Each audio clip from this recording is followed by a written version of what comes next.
আসুন জেনে নেই বাংলাদেশের বৃহত্তম রেলওয়ে সেতুর অদ্যপান্ত। হ্যালো বন্ধুরা, আমি জনি মৃধা। আজকের ভিডিওতে সবাইকে জানাচ্ছি স্বাগত। টাঙ্গাইল এবং সিরাজগঞ্জ জেলাকে এই যমুনা রেলওয়ে সেতুটি যুক্ত করেছে, অর্থাৎ রাজধানী ঢাকা শহরকে উত্তরবঙ্গের সঙ্গে রেলের মাধ্যমে সহজে যোগাযোগের মাধ্যম হিসাবে এখন এই রেলওয়ে সেতুটি অনেক কার্যকর ভূমিকা রাখবে, যেটা আগে করত যমুনা সেতু। এখন আসুন জানি এই সেতুটি তৈরি করতে কত টাকা খরচ হয়েছে। এই সেতুটি তৈরি করতে বাংলাদেশ সরকারের খরচ হয়েছে 16,781 কোটি কিছুক্ষণের টাকা। মধ্যেই নতুন ব্রিজটা তো ক্রস করব।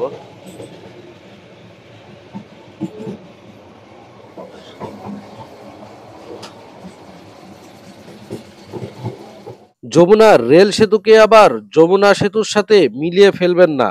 এই সেতুটি 4.8 কিলোমিটারের শুধুমাত্র রেল পারাপারের জন্য তৈরি করা হয়েছে।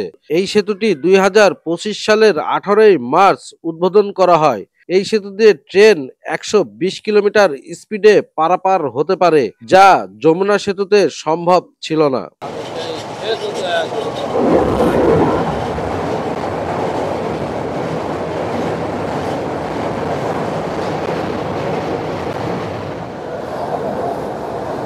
অনেক ভালো লাগছে,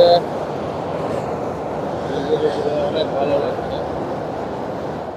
যমুনা রেল সেতুটি জাপানের উন্নয়ন সহযোগী প্রতিষ্ঠান জাইকার কাছ থেকে 7,724 কোটি টাকা সহায়তা নিয়ে সেতুটির নির্মাণ কাজ সম্পন্ন করা হয়। সেতুটিতে কোনো স্লিপার নাই এবং এর দুর্ঘটনা প্রতিরোধী ব্যবস্থা গ্রহণ করা হয়েছে। এই সেতুটিতে ডুয়েল গেজ এবং ডাবল ট্র্যাক প্রযুক্তি ব্যবহার করা হয়েছে। এই সেতুর উপর দিয়ে মিটার গেজ রেল 120 কিলোমিটার স্পিডে পারাপার হতে পারবে এবং ব্রড গেজ রেল 100 কিলোমিটার স্পিডে পারাপার হতে পারবে। সো বন্ধুরা, দেখতেই পাচ্ছ যমুনা সেতুর পাশ দিয়ে যমুনা রেলওয়ে সেতু।